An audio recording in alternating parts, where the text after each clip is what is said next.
বিসমিল্লাহির রহমানির রহিম। আসসালামু আলাইকুম। কোডার 7 ইনস্টিটিউটের পক্ষ থেকে সকলকে আবারও স্বাগত জানাচ্ছি নতুন টিউটোরিয়ালে। এর আগে টিউটোরিয়ালে আমরা কিভাবে ওয়ার্ডপ্রেস ইনস্টল করতে হয়, ইনস্টল করে কিভাবে অ্যাডমিন প্যানেলে লগইন করতে সেটা দেখিয়েছিলাম। এখন আমরা অ্যাডমিন প্যানেল থেকে বাকি কাজগুলো করার দেখব। অর্থাৎ এই ওয়েবসাইটটার এখন এই অবস্থায় আছে। আমি চাচ্ছি এটার লুকটা চেঞ্জ করব, অর্থাৎ এটার থিমটা চেঞ্জ করব, এটার ড্রেসটা চেঞ্জ করব। তো সেটার জন্য আমাকে যেতে হবে অ্যাপিয়ারেন্স থেকে থিমস। অ্যাপিয়ারেন্স থেকে থিমসে গিয়ে আমি এটার লুক বা স্টাইল বা ওয়েবসাইটের ডিজাইন আমি চেঞ্জ করতে পারি। যেমন এই মুহূর্তে আমার থিম ইনস্টল করা আছে 2021 নামের একটা থিম ইনস্টল করা আছে, সেটার লুক হচ্ছে এটা।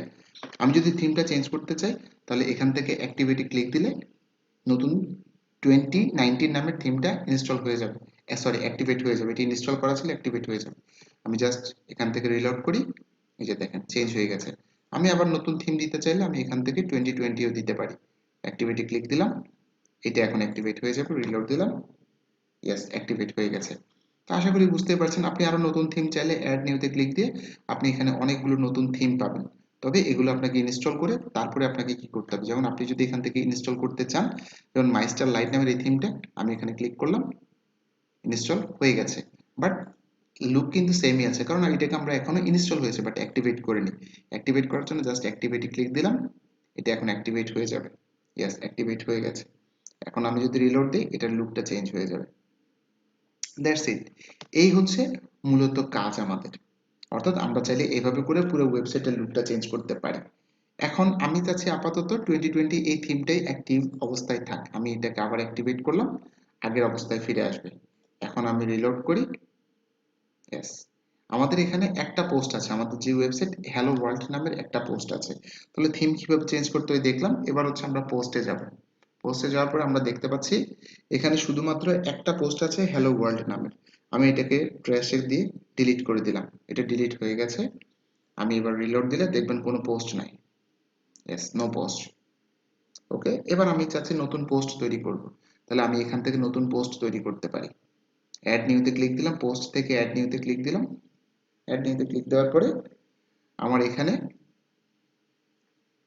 পোস্ট দেওয়ার জন্য নতুন অপশন চলে আসবে, বা আমি এখান থেকে সরাসরি পোস্টগুলো তৈরি করতে পারবো। যত বেশি পোস্ট চাই বা যত পোস্ট চাই আমি এখান থেকে তৈরি করতে পারবো। সরি, নেট একটু কোনো কারণে স্লো করছে। এত রাতেও নেট স্লো অ্যাকচুয়ালি, এটা বুঝতে পারছি না। আমরা একটু ওয়েট করি, অথবা আবার একটু রিলোড দিতে পারি আমরা। Yes, add title. এখানে আমাদেরকে বলছে টাইটেল এবং লেখা স্টার্ট করার জন্য। অর্থাৎ এখানে আমরা আমাদের ওয়েবসাইটের পোস্টের টাইটেল এবং বাকি ডেসক্রিপশনগুলো আমরা এখান থেকে দিতে পারি। যেমন আমি যদি এখানে দিতে চাই, যে এখানে দিলাম this is my website title. Okay, এখানে আমি চাইলে বিস্তারিত লিখতে পারবো। তো আমি লেখার জন্য আপাতত ডামি কন্টেন্ট নিয়ে আসি। ডামি কন্টেন্ট নিয়ে আসবো। পুরো লেখাটা আমি এখান থেকে কপি করে জাস্ট আপনাদেরকে বোঝানোর সুবিধার্থে আমি বসিয়ে দিব। ওকে, আমি এখান থেকে পুরো লেখাগুলোকে কপি করলাম, কপি করে জাস্ট এখান থেকে এই জায়গায় বসিয়ে দিলাম। দ্যাটস ইট, চলে আসছে। এখন আমরা এখানে পাবলিশে ক্লিক দিলাম, পাবলিশ হয়ে গেল। ওকে, ডান। এবার আমরা পোস্টটা দেখতে চাইলে এখান থেকে আমরা গিয়ে পোস্টটা দেখতে পারি, বা এখান থেকে ভিউ পোস্টে গিয়ে আমরা চাইলে পোস্টটা দেখতে পারি। এই যে দেখুন পোস্টটা এখানে শো করছে। এই যে আমি চাইলে এটাকে হোম পেজে গিয়েও দেখতে পারি। এখানে গেলাম, এই যে পোস্টটা এখন এই অবস্থায় দেখাচ্ছে। আমি যাচ্ছি নতুন আরেকটা পোস্ট তৈরি করব। তাহলে নতুন আরেকটা পোস্ট তৈরি করার জন্য আমি এখানে গেলাম,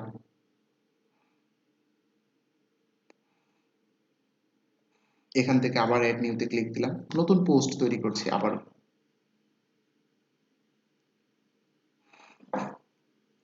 আবার একটু ওয়েট করি, আমরা এখানে সেম ভাবে আবার টাইটেল দিব, ডেসক্রিপশন দিব, সবকিছু। অর্থাৎ আমি এভাবে করে কি করতে পারি, নতুন নতুন পোস্ট আমি এখানে তৈরি করতে পারি।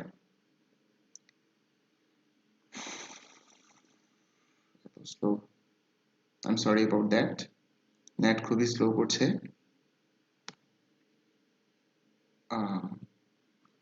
আচ্ছা,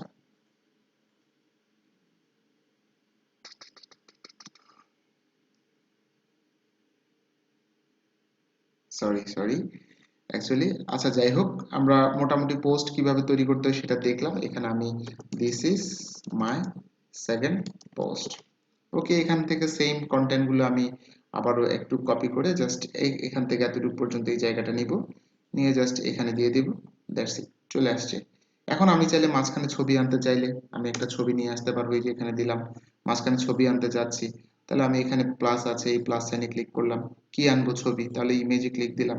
এখান থেকে আপলোড ইমেজ, মিডিয়া লাইব্রেরি, আমি আপলোডে ক্লিক দিলাম। আপনার ছবি কোনটা আনতে যাচ্ছেন, ধরেন আমি এই ছবিটা আনতে চাচ্ছি, ডাবল ক্লিক করলাম, ছবিটা চলে আসবে এখানে। ইয়েস, ছবিটা চলে আসছে। এরপরে আমি এখানে আরো অপশন আছে, খেয়াল করবেন। পোস্টে যাই, এই যে এখানে দেখবেন ক্যাটাগরি আছে, আপনি কোন ক্যাটাগরি। আমি যাচ্ছি এটা নতুন ক্যাটাগরি, অ্যাফিলিয়েট মার্কেটিং ক্যাটাগরি, তাহলে বা CPA marketing category, CPA marketing, তাহলে আমি নতুন ক্যাটাগরি তৈরি করতে পারবো। এভাবে করে প্রত্যেকটা অপশন আছে এখানে। দেন আমি এখান থেকে এটাকে পাবলিশ করব, পাবলিশ, দেন আবার পাবলিশ, পাবলিশ, এটা পাবলিশ হয়ে যাবে। এবার আমি ভিউ পোস্টে ক্লিক করি, তাহলে দেখবেন আমি আমার পোস্টটাকে দেখতে পারবো। চলে আসছে, এই যে ছবিটা লোড হচ্ছে, দেন আমার কন্টেন্ট গুলো। এই হচ্ছে মূলত বিষয়। এখন আমি লক করব কিভাবে? এই যে আমরা লকার নিয়ে কথা বলেছিলাম, কন্টেন্ট লকার, ধরেন এটা হচ্ছে আমার একটা কন্টেন্ট, আমি এই কন্টেন্টটাকে লক করে দিতে চাচ্ছি, তাহলে আমি লক কিভাবে করব? লক করার জন্য এই কোডটাকে আমাদেরকে এইখানে বসাতে হবে, অর্থাৎ এই ওয়েবসাইটে বসাতে হবে। তার আগে আমাদেরকে একটু কাজ করতে হবে। আমরা ওয়ার্ডপ্রেসে ব্যাক করব, ব্যাক করে আমরা এখান থেকে এই আমরা এতক্ষণ পর্যন্ত যেই পোস্ট বা যেভাবে আর্টিকেলটা পোস্ট করলাম, সেটা হচ্ছে ওয়ার্ডপ্রেসের নিউ একটা পোস্ট করার, অর্থাৎ নিউ অপশন, যেটাকে আপনি বলতে পারেন ব্লগ অপশন বলতে পারেন, অর্থাৎ যেটার মাধ্যমে আপনি কি করতে পারবেন, খুব সহজে পোস্ট করতে পারবেন। তবে আপনি যদি এই কোডটাকে যদি এখানে অ্যাপ্লাই করতে চান, এই পেজে যদি অ্যাপ্লাই করতে চান, তাহলে প্লাগইনসে যাবেন, এখান থেকে অ্যাড নিউতে যাবেন। অ্যাড নিউতে যাওয়ার পরে ক্লাসিক এডিটর নামের ওয়ার্ডপ্রেসের একটা এডিটর আছে, ক্লাসিক এডিটর। আমি ইনস্টলে ক্লিক করলাম, এটাকে ইনস্টল করতে হবে, দেন আমরা এটাকে অ্যাক্টিভেট করব। তাহলে আমাদের এখন কিন্তু পোস্ট করার অপশনটা একটু ভিন্ন হয়ে যাবে। আমরা যদি পোস্টে যাই, তাহলে দেখবেন, এবার আমি সেকেন্ড পোস্টটাতে গেলাম, দেখবেন লুকটা অনেকটা চেঞ্জ হয়ে যাবে। যেটা ওয়ার্ডপ্রেসের আগের পোস্টিং করার লুক ছিল, এখন নতুন চেঞ্জ হয়ে আমরা এতক্ষণ যেখানে পোস্ট করেছিলাম সেটা ছিল, বাট এটা হচ্ছে আগের লুকস, অর্থাৎ আগের লুক।